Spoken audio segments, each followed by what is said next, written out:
आजच्या कार्यक्रमाचे अध्यक्ष आदरणीय गवळी सर, आदरणीय हातप्रभे सर, आता ज्यांचे अनुभवी विचार ऐकले ते आदरणीय गायकवाड सर, आमचे मित्र प्राचार्य सूर्यवंशी सर, मी मनपूर्वक धन्यवाद देतो. या कार्यक्रमासाठी प्रत्यक्ष मदत करणारे निंबाळकर असतील, महेश बडे असतील, मी प्रत्येकाची नावं घेत नाही आणि या सभागृहात उपस्थित असणारे सर्व मान्यवर, आमच्या सौ झेंडेताई, सौ निंगोरेताई, मी प्रत्येकाची नावं घेत नाही कारण आता वेळ आपल्याकडे फार कमी आहे आणि मला जसं नेहमी वाटतं तसं वेळ नेमका मलाच कमी मिळतो. मला प्रमुख पाहुणा म्हणून बोलवतात नाही, त्याच्यात काही गैर नाही. इतरांचे मला ऐकून मलाही चढ होत राहतात, सगळ्या गोष्टी होतात. आयुष्यामध्ये सगळं सुख असेल असं नाही. दुसरी सूचना माझी असेल की माझी नम्र विनंती, आपापले मोबाईल असतील तर ते बंद करा. कारण मी इथं आपल्याला काही सांगण्यासाठी आलेलो आहे आणि ज्यावेळेस मला किरणनं सांगितलं की श्रीगोंद्याला येणार का म्हणून, त्याचं कारण आता सरांनीही सांगितलं, सरांना सुरेश सरांना अजून माहीत नव्हतं, पण मागाशी बोलताना मी गायकवाड सरांना किंवा डोकरे सरांनाही सांगितलं की इथून एक 8-10-12 किलोमीटरवर एक छोटंसं गाव आहे कांदळी डोंबाला, ते माझं गाव आणि तिथं मी पहिल्या आणि दुसरी पास झालेलो आहे. त्यावेळेला वाटलं नव्हतं मी पुणे विद्यापीठाचा कुलगुरू होईल.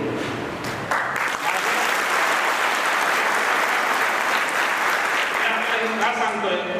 पहिल्यांदा दुसरी गोष्ट माझी चेहऱ्यावरचा न्यूनगंड का, मी अभ्यास कसा करावा आणि ते सगळे त्यातले एक्सपर्टांनी सांगितलेलं आहे. हातोरे सरांनी अतिशय व्यवस्थित सांगितलेलं आहे, गायकवाड साहेबांनी त्यांचे अनुभव सांगितले, डोकरे सरांनी त्यांचे अनुभव सांगितले, सुरेश साहेबांनी काही सूचना केल्या. पण मी तुम्हाला एक सांगेन की चेहऱ्यावरचा न्यूनगंड पहिल्यांदा माझा खेडेगावातल्या विद्यार्थ्यांच्या चेहऱ्यावर येत आहे की माझ्या चेहऱ्याने इतका चेहरा न्यूनगंड इतका भयग्रस्त असतो ना, ते इंटरव्ह्यूला गेलं तरी खांदे पाडून चेहरा इतका मलूल असा, आता याला बहुतेक कत्तलखान्यातच चालत आहे असा त्याचा चेहरा असतो. एकदम चेहरा प्रसन्न ठेवा. दुनिया नाही जागेल किसी, ही दुनिया आहे ना तुम्हाला आयुष्य एकदाच मिळालं. घरची गरिबी आणि घरचं दारिद्र्य आणि ते आई जुनं भांडे करते आणि वडील शेतकरी आणि ते बिजी राहते आणि पावसाचं तुम्हाला माहितीच आहे आणि ते असंच होत नाही आणि ते नो सबबी. सबबी इंग्लिश शब्द नाही पण सबबी सांगू मित्र. ऐन उमेदीत सबबी सांगणाराला उर्वरित आयुष्य फोडावं लागतं. स्वयंसिद्धतेसाठी ज्याचं त्यानंच कंबर कसून लढावं लागतं. तुम्हाला लढायचं हे दुसरं कोणी सांगणार नाही. ओट की बाबा ते काय वरातीचा घोडा नाही.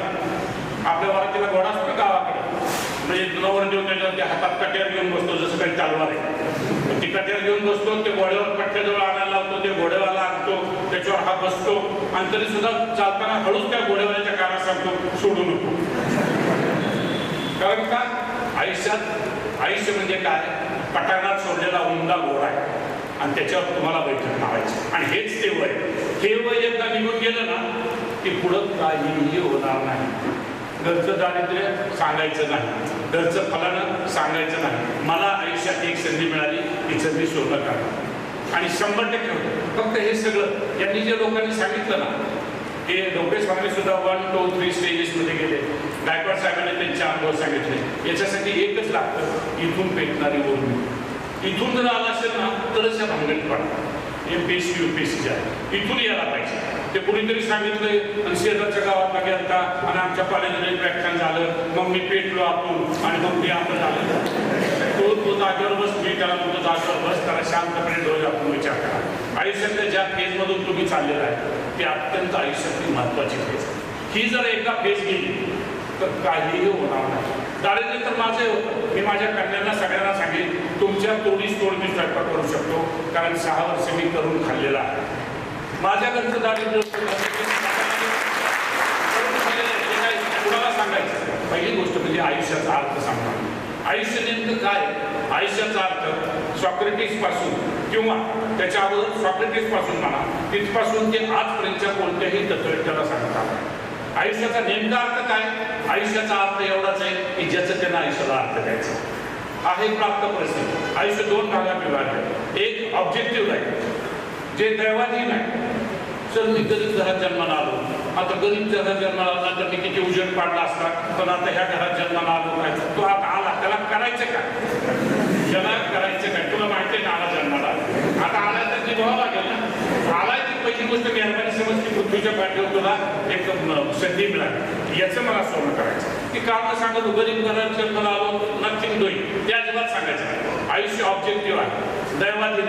काही गोष्टी अशा होऊ शकतात की नशिबातली एखादी गोष्ट उद्या आता आपल्याला वाटणार जवळची कुटुंबातली एखादी व्यक्ती याला त्या कारणानं जाईल, काय करणार आहे त्याला, मग उद्या कुठेतरी भूकंप झाला त्याला करणार काय, जर भूकंप नसताना झाला तर बघा मी किती खाली बसू, मी जाऊन खाली बसतो, हा इतकंही जास्त पेटायची गरज नाही.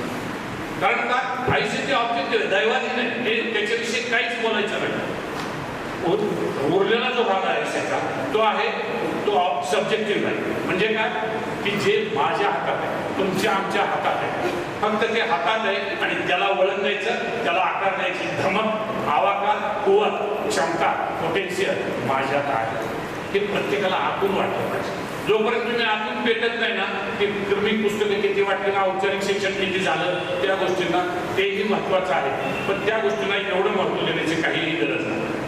त्या गोष्टींना असं कसलंही महत्त्व देण्याची गरज नाही. त्यामुळं हा एक भागाला सब्जेक्टिव्ह लाईफ माझ्या हातात. आता ही सब्जेक्टिव्ह लाईफमध्ये काय, आयुष्यामध्ये अनसर्टन्टी आहे, अनिश्चित आहे. उद्या काय घडेल, मी इथून आता पुण्याला बारामतीला निघालो किंवा पुण्याला निघालो, प्रवासात काय होईल मला काहीही माहीत नाही. मग आता निघायचं का नाही, आता माहीतच नाही कसं काय जाऊ, आणि आता ते भीती वाटते, त्याला काहीही आता. नंबर 2, आयुष्य हे अत्यंत शॉर्ट आहे. Make the life most you make, life is short and wears आहे. आत्ता निघून जाईल, आत्ता निघून जाईल. मी आता 70 वर्षाचा आहे, मला अजूनही वाटतं, 16 वर्षाचा आहे, मला अजूनही वाटतं की अजून काहीतरी केलं पाहिजे, काहीतरी थोडंसं राहील. ती धमक ही कुवत आपल्यात आणि ती जिवंत ठेवली पाहिजे. ती दुसऱ्याला कोणी सांगून चालत नाही. बाळा पेट ना आतून एक विद्यार्थी आहे, सर तुम्ही चांगली भाषणं करता, तुम्ही सगळं चांगलं सांगता, मी प्रत्येक ठिकाणी सांगते, सर मी प्रयत्न करतो पण आतून पेटतच नाही. आता तो आतून पेटवत नाही म्हणजे आम्ही काय बाहेर, आम्ही काय करायचं,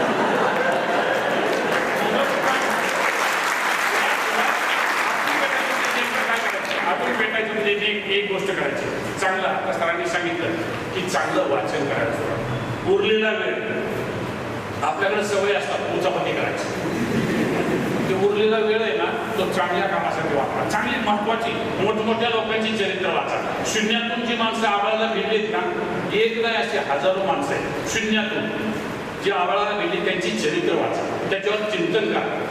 चिंतन करा म्हणजे आकलन, जे सकाळी सांगितलं सरांनी की आकलन होणं गरजेचं आहे. आत्मले सरांनी माझं लक्ष त्यांच्या बाहेर की एखादी संकल्पना कधी आपल्याला समजते, एखादी गोष्ट वाचणं एक गोष्ट वेगळी, त्याला फक्त आपल्याला समजले असं म्हणतो. त्याच्यानंतर तिचं आकलन होणं म्हणजे कॉग्निशन म्हणजे डोळे झाकायचे, चिंतन करायचं. जे विद्यार्थी MPSC करतायत ना, त्यांनी काय करतात, इतिहासाचा एखादा टॉपिक वाचला की तो वाचायचा, तो आपल्याला समजल्यानंतर डोळे झाकायचे म्हणजे झोपायचे नाही, डोळे झाकायचे आणि चिंतन करायचं, काय काय वाचलं मी, काय हे असं का घडलं. जर समजलं नसेल, आकलन झालं तर परत एकदा वाचायचं. एकदा आकलन झालं की परत एकदा डोळे शांतपणे परत रिकलेक्ट करायचं, आठवण करायची आणि त्याच्यावर स्वतः प्रश्न तयार करा. इंटरव्ह्यूचे जे भाऊ सांगतात ना, मी सगळ्या ठिकाणी सांगतो, आम्ही लोक इंटरव्ह्यू घेत होतो आणि इंटरव्ह्यू घेतो म्हणजे काय कोणावर मी काय करत नाही, आम्ही फक्त एवढंच करतो की त्या मुलाचा कॉन्फिडन्स आहे. तुम्ही काय करा, जे वाचले त्याचं आकलन झाले, डोळे झाकल्यानंतर शांतपणे त्याच्यावर तुम्ही स्वतः प्रश्न तयार करा.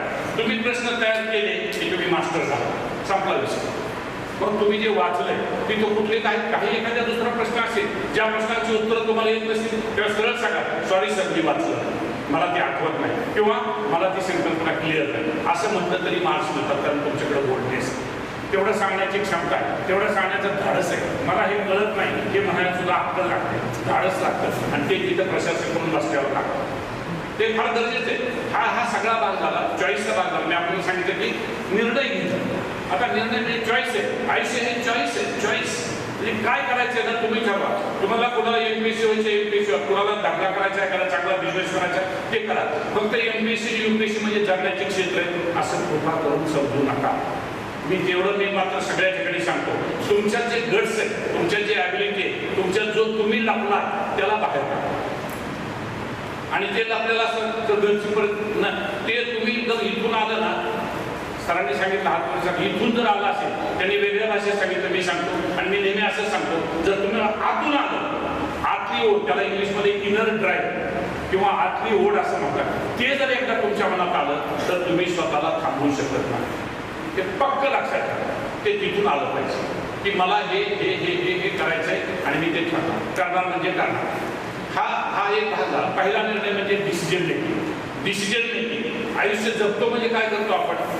जगतो म्हणजे प्रत्येक क्षणाला आता एक निर्णय घेतला की मी या व्याख्यानाला यायचं का, तुम्ही निर्णय घेतला, या व्याख्यानाला बसला, ऐकलं, आता आलोय तर मुख्य पर्पज काय आपलं? व्याख्यानाला आलं. नाहीतर शेजारचं असं करायचं, काहीतरी सांगते की पुण्याला गेला आणि मी त्यांच्या बॅगा ठेवायचं घरी जायचो का, तर आपल्याला कुठेच जायला मिळालं. आता जास्त मार्क्सवाले गेले त्याच्याविषयी मला काही वाटत नव्हतं, पण आपल्यापेक्षा कमी मार्क्स फक्त त्यांची परिस्थिती चांगली, कारण त्यांचं दैव चांगलं. दैव म्हणजे काय सांगितलं, आता ते चांगल्या घरात जन्माला आले, कमी मार्क्स पडले तरी त्यांना जायला मिळालं. मग घरात रडारड सुरू झाली. 70 साली, आता हे विचारलं सर तुम्ही रडकासू नका. 70 साली म्हणजे मी 17 वर्षाचा होतो, त्यावेळेला रडारड सुरू झाली आणि शेवटी काहीतरी करणं. अप्रोच कॉलेज तिथं कमवानी शिकायचे, कमवानी शिकत मी काम केलं, स्वतः हाताने केलं. त्याच्यानंतर बार्शी कॉलेज मामासाहेब जगदाळेचं जर पुणे असेल तर मामासाहेब, तिथे मी स्वतः हाताने काम केलं, हाताने प्रत्यक्ष करून खाल्लं. तिथे मी 2 वर्ष काढली, तिथून डिग्री घेतली. त्याच्यानंतर मी शिवाजी विद्यापीठात कोल्हापूरला गेलो, युनिव्हर्सिटी टॉपर म्हणून आलो. आणि त्याच्यानंतर घरची परिस्थिती, आता काही लोकांनी खूप छान सांगितलं, केला चौघाच्या कोणी सांगितलं मला आठवत नाही, पण एक तुमचा झेंडा कितीही महान लागला, IAS झाला किंवा आणखीन IPS झाला किंवा आणखीन काय फार महान झाला काय, त्याच्या पलीकडे जाऊ, फक्त घरच्यांच्याकडे दुर्लक्ष करू. घरच्यांच्या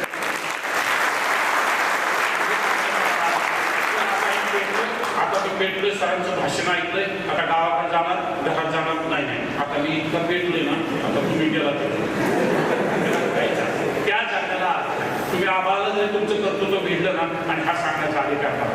त्यावेळेला मी जेव्हा युनिव्हर्सिटी टॉपर आलो त्यावेळेला जाणीवपूर्वक ठरवलं, वडील नगरपालिकेत एक नाका क्लार्क होते, तरी घरचं सगळं बाकीचं ते मी सांगत बसत नाही. आणि मग मी ठरवलं की आता जो तुमचा जॉब मिळेल तिथं जायचं. आपला माइंडसेट हा ग्रोथ माइंडसेट असला. त्यावेळेला काही UPSC होतं का? होतं, मलाही माहीत होतं, पण त्यावेळेला जास्तीत जास्त ॲग्रिकल्चरल साईडचे विद्यार्थी UPSC करायचे. त्यावेळेला माहित होतं, पण मी तिकडे गेलो नाही, कारण का धाकट्या बहिणींची लग्न होती आणि वडील रिटायर होत होते आणि ही सगळी भावना आतमध्ये होती की जो मिळेल तो जॉब. म्हणून मी MSc युनिव्हर्सिटी टॉपर फिजिक्स सारख्या विषयात असताना शंकरराव मोरे विद्यालय इथं सेकंडरी स्कूलचं काम केलं. पण मनात एक पक्क ठेवलं, इथं कायमचं थांबायला आलेलो नाही. सेकंडरी स्कूलचं काम केलं, 4 पैसे मिळाले, बाकी सगळ्या गोष्टी जबाबदाऱ्या पार पडायला सुरुवात झाली. त्यानंतर हायर सेकंडरी म्हणजे 11वी 12वीला मी प्राध्यापक झालो. त्याच्यानंतर पुढे आम्ही क्वालिफिकेशन B.Ed केलं, M.Ed केलं, LLB केलं, सगळ्या गोष्टी करत बसतो. पण ग्रोथ माइंडसेट, आता MPSC झालं, UPSC झालं, आता थांबलो. आता काय पत्रिका छापायच्या आणि पावडेरावळे बोलवायचे आणि ओळखायचं, मग ती 2 लेकरं बाळं आणि मग ती त्यांच्या शाळा सुरू झाल्या आणि मग कुठेतरी घर बांधायचं, एखादी गाडी वाडा काहीतरी घ्यायचा आणि सगळं याला कवडीसाठी करायचं. तुमचा ग्रोथ माइंडसेट, विकसित माइंडसेट ठेवला पाहिजे. या पदावर थांबण्यासाठी मी आलेलो नाही. मी हे पद हक्कानं मिळवलंय, याच्या पुढे जायची माझी भूमिका आहे. एक स्टेप बाय स्टेप पुढे जा. पण हे सगळं करताना कुटुंबाकडे सुद्धा आपण दुर्लक्ष करायचं. आणि हे जमू शकतं का? 100% सांगतो जमू शकतं. मला पुण्यात जायला मिळालं नाही शिकायला, माझ्या मी काढून माफी मागतो, पण पुण्यात जायला मिळालं नाही. दुसऱ्यांच्या बॅगा मी गाडीवर ठेवायचो आणि पुण्यात जायला मिळाल्यानंतर पुण्यामध्ये मला शंकरराव मोरे विद्यालय, यशवंतराव मोदी ज्युनियर कॉलेज, तिथं सिनियर कॉलेज, त्यानंतर पुणे विद्यापीठाचा रजिस्ट्रार मला गोवारीकर सरांनी बोलून घेतलं. मी कुलसचिवही होतो, पुणे विद्यापीठाचा कुलसचिव होतो, कुलगुरू होतो आणि कुलगुरू होतो. ज्या पुणे विद्यापीठात मला शिकायला मिळालं नाही आर्थिक परिस्थितीमुळे, म्हणून मी रडत बसलो नाही, आता कसं करू नाही.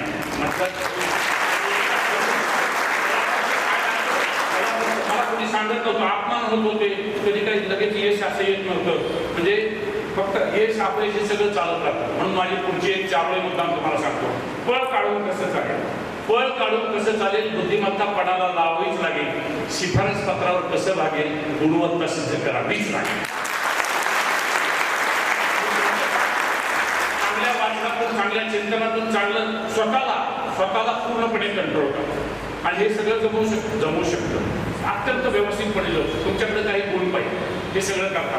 दुसरा भाग म्हणजे मी सांगितलं डिसिजन मेकिंग. डिसिजन मेकिंग मध्ये काय, आता जग काय म्हणजे पहिला तुमचा सुचला नाही, तुला सांगत होतो ना कशाला जीएमपीसी भांगडीत पडणार. आता जगाचं कशाला ऐकायचंय. माझी विनंती म्हणजे मी वाईट अर्थ बोलत नाही. पहिल्या अटेम्प्टला सुटलं नाही, दुसऱ्या अटेम्प्टला सुटलं नाही. तुम्हाला खात्री आहे ना किती वेळ करायचं हे तुम्ही ठरवा. आयुष्यात सगळ्यात महत्त्वाची गोष्ट म्हणजे मोगम जपू नका. आयुष्यात काहीतरी प्लॅनिंग करा, नियोजन करा, काही सूत्रबद्ध करा. एवढा वेळ याच्यासाठी, एवढा वेळ याच्यासाठी. आणि दररोज सकाळी हेच ते वय. मी कुठल्या वयाशी बोलतो, मी 5वी 6वी मुलाशी बोलत नाही. मला माहित आहे की तुम्ही ते करू शकता. संगत काही खबरदाऱ्या घ्या. संगत आपली चांगली करा. हे वय हे इमोशनल वय असतं, भावनिक वय असतं. लगेच तोल जातो. एक जण म्हटलं ना एमपीएससी करतोय, हा मग एमपीएससी करतो. दुसऱ्या चौकात गेला, तू एमपीएससी कशाला करतो, यूपीएससी कर. मी करतो यूपीएससी. लागला यूपीएससी. दुसरा म्हणला ते करता कशाला ते करतो, तिथे लय वर्ष जातात आपण एक धंदा करू. निघाला धंदा काय घर सोड नको. उभं आयुष्य बघता बघता काळाच्या ओघात वाहून जाईल. निर्णयांच्या धरसुडीतच वेड्या सारं काही राहून जाईल.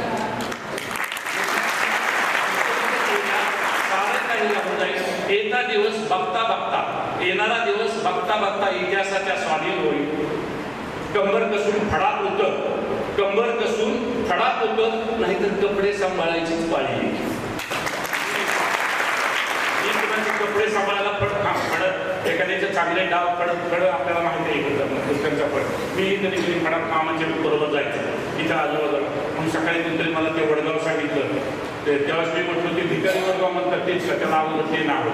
तिथं सुद्धा मी जायचं पुस्तकाचं. फक्त मला म्हणायचे फड मला फडात उतरायचं. मी फक्त बघायचं काम करीन. पण आता तुमचं वय जे आहे ना, घरची कारणं अजिबात सांगू नका. नंबर 2 आतून पेटा. चांगलं वाचन करा, चांगल्या प्रकारची संगत ठेवा. मुचापती करू नका. मुचापती म्हणजे काय, 3 मित्र असतात. 3 लोकांना वाटतं किती चांगले मित्र येते. अनेक ठिकाणी उदाहरण सांगतो. ए बी आणि सी 3 मित्र. ए नसला की ह्या दोघांचा उद्योग, हिला काय अक्कल नाही, बी नसला की ह्या दोघांचे उद्योग, बीला काय अक्कल नाही, बीला काय. आणि सी नसला की ह्या दोघांचे उद्योग तेच परत. खरं तर तिघांना अक्कल नसते. हे दोघांना एकत्र आलं. मुचापती करू नका. काय आपल्याला सवय असते. तुला माहिती आहे का ते असं तुला पंचायत सांगितली की तुझं बघ ना. आपण जे चालतो मुचापती अजिबात करू. संगत चांगली ठेवा. आणि अजून एक सांगतो मी, त्याच्यातली कुणाबरोबर तुलना करू नका. तुलना केली की वेळ गेला म्हणजे. आयुष्यामध्ये तुलना कुणाबरोबरच करू नका. जग चांगलं म्हणे वाईट म्हणे त्याच्यावर किती लक्ष द्यायचं आपलं आपण डोकं लावा. की किती लक्ष द्यायचं, म्हणणारा काय, म्हणणाराची उंची काय, तो का म्हणतोय, त्याचा दृष्टिकोन काय. कारण एखादा हितचिंतक असेल तर गोष्ट वेगळी. तर क्षेत्र आपण निवडले. आता टप्प्याटप्प्यानं पुढे जायचं ते पुढचं मी सांगत असेल. हे सगळं होताना भूमिका कोणती निवडा. तहसीलदार झाला, डेप्युटी कलेक्टर झाला, कलेक्टर झाला, पोलीस झाला, जे काय व्हायचे ना ते इथून त्या पदावर थांबत बसू नका. 1 बाय 1 स्टेप पुढे गेलं पाहिजे. ते जाणं शक्य होतं का? 100% जाणं शक्य. पहिल्या गोष्ट स्वतःला तुम्ही वाचा. Self awareness. स्वतःला पूर्णपणे वाचा. स्वतःला वाचा बरोबर कुटुंबाला सुद्धा वाचा. माझी कुटुंबातली नंबर किती आहे, माझ्यावर किती जबाबदाऱ्या आहेत, मी काय पार पाडत याचंही ध्यान ठेवा. मी सांगितलं कुटुंबाकडे दुर्लक्ष करा. नंबर 3 हे कुटुंबाचा एक भाग झाला. नंबर तुमच्याकडे बोलणेच पाहिजे. एक खेडेगावात मुलगा चेहरा असला टाकायचा पडून कुठून आला, नाव काय तुमचं, माझं नाव. हॅलो इम्प्रेशन वगैरे सगळं छान होतं. खांदे वगैरे व्यवस्थित, स्वतःला व्यवस्थित वाटणारा ड्रेस. म्हणजे हे ड्रेस म्हणजे मी इंक्लुसिव्ह फक्त बोलत नाही, तुम्ही समाजात वावरताना सुद्धा की आपला वेळ आपण घालवतो बरोबर आहे का, आपला हॅलो इम्प्रेशन लोकांच्यावर पडते का. त्याच्याकडे पाहिलं तरी असं वाटलं पाहिजे की काहीतरी खणखणीत नाण आहे. तुमचं नाणं वाजून दाखवल्याशिवाय जग तुम्हाला भाव देणार नाही. जग काही मोकळं नाही असं म्हणाला तुमचं. आणि जर तुमचं नाणं खणखणीत दिसलं की उभं राहायची पोझिशन, त्याचे पोस्चर्स, त्याचे गेस्चर्स, त्याचे हातवारे, त्याचे नजरफेक सगळंच बोलून जाते की नाणंच वेगळे आणि हे स्वतःला सगळं. हे सांगण्यासाठी मी इथं आलो. आणि हे जमू शकतं का की अभ्यासाचे इतिहासात भूगोल, फिजिक्स आणि केमिस्ट्री त्याचे कन्सेप्ट क्लिअर झाले पाहिजे. त्याच्याविषयी मी काही म्हणत नाही. पण जगलं पाहिजे कसं, मिनिंगफुल लाईफ कशाला म्हणायचं की मला समाजात जगायचं. माझ्याकडे बोल्डनेस पाहिजे, माझ्याकडे कंट्रोल पाहिजे, सेल्फ कंट्रोल. काही वेळेला आपण कंट्रोल, मी सांगितलं कंट्रोल म्हणजे भावनिक कंट्रोल पाहिजे. हे वय ते वाया घालण्याचं वय. सांगितलं संगत चांगली पाहिजे तसं कंट्रोल. एकदा भावना अशी वाटली की आज आपण एवढं करू तसं 10 वेळा विचार करा. आपल्याला कसल्याही प्रकारचं व्यसन असता का नाही, व्यसन असावंच तर एकच व्यसन सांगेल, चांगलं वाचण्याचं, चांगलं चिंतनाचं. आयुष्य आत्ता निघून जाईल, आयुष्य ना आत्ता निघून जाईल. एकदा काही आपल्याला वाटतं धावतं, पण इतक्या लवकर निघून जातं आणि मग हे करायचं राहिलं आणि मग ते करायचं राहिलं. अजिबात त्या भांडणी करू नका. तुमच्याकडे पेशन्स असला पाहिजे, धीर थोडा असला पाहिजे. एका रात्रीत आता उठलो, सरांचं भाषण ऐकलं, आता बघा उद्या बसलं कसं पेटलं, आपण म्हणून खाली बस जराशी इतकी घाई करून पेशन्स पाहिजे ना, म्हणजे काय संयम पाहिजे. आता मी ठरवलंय डेप्युटी कलेक्टर किंवा कलेक्टर किंवा आणखीन IAS किंवा आणखीन IPS किंवा आणखीन काय करायचे त्याची चौकात जाऊन किंवा SD स्टँडवर जाऊन हलगी वाजवायची नाही. आता मी पेटलोय बघतो, आता मी काय गरज नाही, तू पेटलं हे जगाला सांगण्याची गरज नाही. तू इथून फक्त पेट आणि आपोआप तुझी तुला मार्ग दिसेल. जगाला सांगण्यानं जग हे काय नेहमी सांगितले की नकारात्मक आपल्याकडे पाहिजे, त्याला आपण म्हणतो फेअर ऑफ फेल्युअर. जग काय म्हणेल आणि सेम म्हणजे जग काय म्हणलं तर माझा कसा अपमान होईल. जगाला गोतापती करायची लई सवय असते, त्यामुळे जगाकडे किती लक्ष द्यायचं हे जग कमी करायचं, पण ते दाखवायची गरज नाही. मग त्याला म्हणायची गरज नाही तुझं बघणं वगैरे काय म्हणणं ठीक आहे, अरे का आपलं का असं म्हणायचं, आपलं चांगलं. मित्रांनो, सगळ्या गोष्टी आपल्याला शक्य होऊ शकतात. ॲडव्हर्सिटी क्वोशंट तुमच्या कंटेंट, प्रतिकूल परिस्थिती, तुमच्याकडे प्रतिकूल परिस्थितीत जगण्याची हिंमत पाहिजे. आता प्रतिकूल परिस्थिती आली नाही, आता सगळ्याच गोष्टी अनुकूल होणार नाहीत ना, सगळ्याच गोष्टी काय अनुकूल होणार नाही. काही विद्यार्थी म्हणतात सगळं मी करतोय पण आम्हाला संधीच अजून मिळाल्या. त्यासाठी माझी एक 4 वेळा, त्या सगळ्या मी 4 वेळा सांगतोय फक्त युवकांना कमीत कमी वेळात जास्तीत जास्त सांगता यावं. संधी कुणीच कुणाला देत नाही, संधी कुणीच कुणाला देत नाही, तुला तरी कोण देईल. एखाद्या क्षेत्रात नैपुण्य मिळव, तीच तुला शोधत येईल, संधी तुमच्याकडे येईल. तुमच्या मागं असं बोललं गेलं म्हणजे हे काम आहे ना फक्त हीच व्यक्ती करू शकतो, असं मागं जेव्हा बोलतात ना त्याला जगणं म्हणायचं. तुमच्या तोंडावर जर कोणी सांगत असेल ना तुला नाही जमायचं,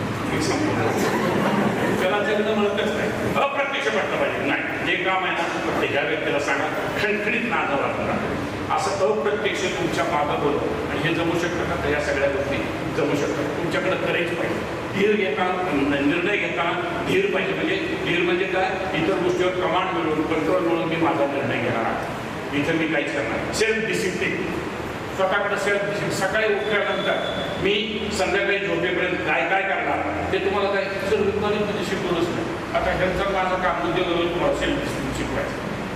सेल्फ डिसिप्लिन, काही गोष्टी सेल्फ स्टडीने शिकल्या पाहिजे. सेल्फ डिसिप्लिन, मी सकाळी उठणार, सकाळी उठल्याबरोबर पहिली जाग आली की हे काम करणार, ठरवणार मी इतकं वाजता हे करायचं, हे करायचं, हे करायचं, हे करायचं, हे करायचं. संध्याकाळी झोपण्याच्या अगोदर हे चांगले, हे वर्गात शिकवलं जात नाही म्हणून मी तुम्हाला कल्पनेने सांगतोय, हे ठरवलं आणि हे वय तुमचं आहे. 1, 2, 3, 4, 5, 6, 7 कामं करायची. संध्याकाळी झोपण्याच्या अगोदर 1, 2, 3 त्याचे प्रत्येक मार्क करायचे, हे झालं, हे झालं, हे का झालं नाही आणि याला जबाबदार कोण, त्याला रिट्रॉस्पेक्शन. म्हणजे मी का चुकलो, त्याच्यात माझा वेळ कुठं घालवला. मी सांगितले वेळ, बाकी तुम्हाला आयुष्याची किंमत कशात मोजतात.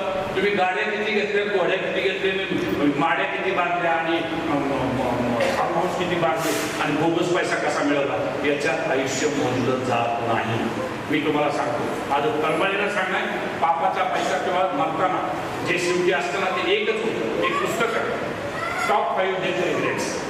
एक पुस्तक आहे, टॉप 5 डेंजर रिग्रेट्स. म्हणजे पुस्तक आहे, त्याला नोट करायचं चांगलं प्राईज मिळेल. ते पुस्तकाच्या पुस्तकात सांगितलंय, एक आफ्रिकन नर्स होती, ऑस्ट्रेलियन नर्स होती आणि त्या नर्सनं काय केलं, तिच्याकडे जे वॉर्ड होतं, त्या वॉर्डमध्ये काय होतं तर तिच्याकडे जे पेशंट यायचे त्या पेशंटला फक्त माहीत असायचं की या पेशंटला तुझे 12 आठवडे राहिलेले, तुझे 6 आठवडे राहिले जगायचं. जर आपल्याला सांगितलं कोणी तुझे आता 12च आठवडे राहिले तर काय वाटतं, आपण लगेच काउंटडाऊन सुरू करू ना आणि जे उरकायचे ते उरकून घ्यायचा प्रयत्न करू. त्या पेशंटला समजलं आडवे झाल्यानंतर आणि मग त्या नर्सनं आहे रात्र विचारलं, कल्पक का पाहिजे आपल्याला. एका नर्सनं, काम करणाऱ्या नर्सनं विचारलं आहे रात्रला, हे जे माझ्या वॉर्डमध्ये लोक आहेत की ज्यांना 12 आठवडे ते 3 आठवडे एवढंच आयुष्य त्यांना माहीत आहे, ते सगळं त्यांचा ते इंटरव्ह्यू घेऊ का. त्याच्यात त्यांनी परवानगी दिली आणि त्या नर्सला परवानगी मिळाल्यानंतर त्यांनी त्याचा इंटरव्ह्यू घेतले सगळ्याचे आणि त्याच्यातून सगळ्यांची कारणं 5 एकच आली. त्यातलं सगळ्यात महत्त्वाचं कारण म्हणजे मी आयुष्य चॉईस असताना चॉईस म्हणून जगलो नाही. मी काही निर्णय मला स्वतःला व्यक्त करताना मी बोलूनच दाखवले नाही. ते काय होतं सर, मला बोलताना कसं होतं, कसं होतं हे दुसरं कोण थांबवायचं. परिस्थिती काय होतं, मला इंग्लिश माझं कच्चं आहे. बरं, मग तुझं इंग्लिश कच्चं आहे तर फक्त मी करू का? फक्त करायचं काय? फक्त ते मी सांगितलेलं धड टाकून टाका. मला करायचंय, मी करून दाखवणार. अनेक गोष्टी करता येतील आपल्याला ह्याच्यामध्ये. हे पॅशन पाहिजे, आतली ओढ पाहिजे की मला हे पॅशन क्वेश्चन आपण माझं जबरदस्त पाहिजे, झील पाहिजे, इंथुजियास्टिकपणा पाहिजे, म्हणजे उत्साह पाहिजे. एखादा अपयश आला की बाजूला ठेवा ना, अपयश असे येत राहतील, अनेक अपयश येत राहतील, त्याच्याकडे आपल्याला त्याला भीड घालत बसायचं.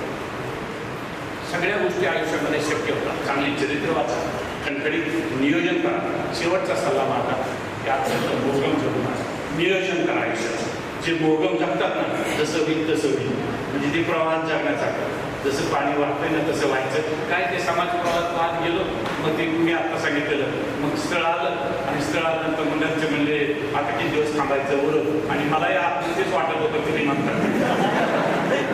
आणि मग ते केलं आणि मग त्या जगण्याला जर पुन्हा. आणि एक दुसरा भाग गिल्टी कॉन्शियस. पदाधिकारी झाला, उच्च पदस्थ गेला, ते असं समजू ना की आता बघा आता मी कसं थोडं लावतो. त्या गोष्टीला काही अर्थ नाही, त्या गोष्टीला काहीच अर्थ नाही. म्हणून गिल्टी कॉन्शियस जाताना गिल्टी कॉन्शियस असता कामा नये. अपराधी मन. चूक एक गोष्ट आहे, गुन्हा दुसरी गोष्ट आहे. चूक म्हणजे काय, तुमच्या माझ्याकडून होऊ शकते. समजा आता माझा या माईकला धक्का लागणार पडला तर ते काय मला म्हणणार नाही त्याचे जे ते काय तुम्हाला समजतं का नाही ते म्हणणार नाही, चुकून लागणार. ते ओळखून घेते, उदाहरणार्थ ओळखून घेते.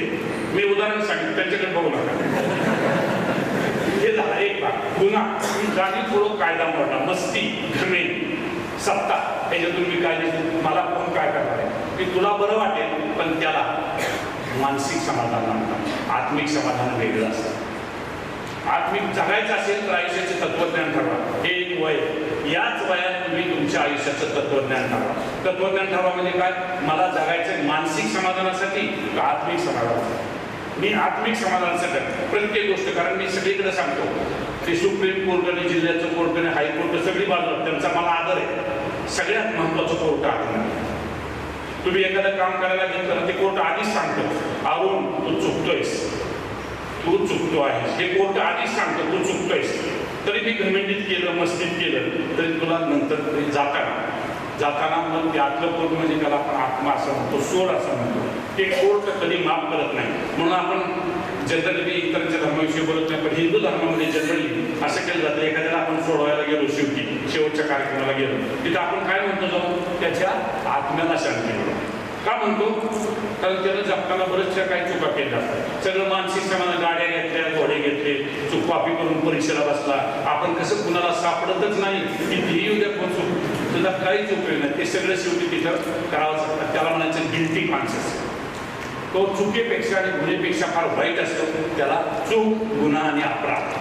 अपराधी मनानं आत्म्याला बाय करणं हे शहाणपणाचं नाही. कारण जेव्हा माणूस आडवा होतो, मी आता जे पुस्तक सांगितलं त्यावेळेला ते सगळे त्याच्याकडे नाचतात आणि मग आयुष्यातलं जेवढं काही कमवलंय ना त्याची किंमत फक्त शून्य नाही, वजा होते, वजा. त्याला काहीच अर्थ होत नाही. माझं आपल्याला तळमळीनं सांगणं की जगायचंय ना, त्या खणखणीत स्वतःचं नाणं वाजवून दाखवा. नकारात्मक गोष्टीला अजिबात काही करू नका.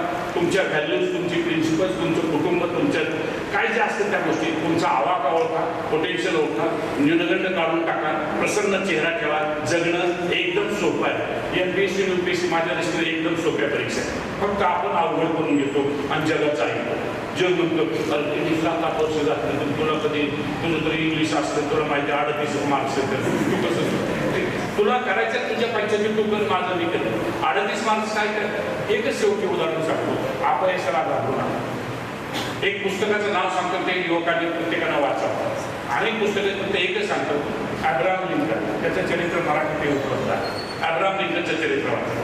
हा माणूस एकदा नव्हे, दोनदा नव्हे, स्वतःची पत्नी गेली त्याची, 3दा नव्हे, 4दा नव्हे, 7 वेळा अपयश झाला. त्याला किती वेळा अपयश आलं? 7 वेळा. पण आपला स्फुल्लिंग तो जो पेटला होता तो त्याने विजू दिला. आज नाही उद्या मला मिळेल, त्याला वेळ द्यावीच लागेल. इतका ठाम स्वतःवर विश्वास होता.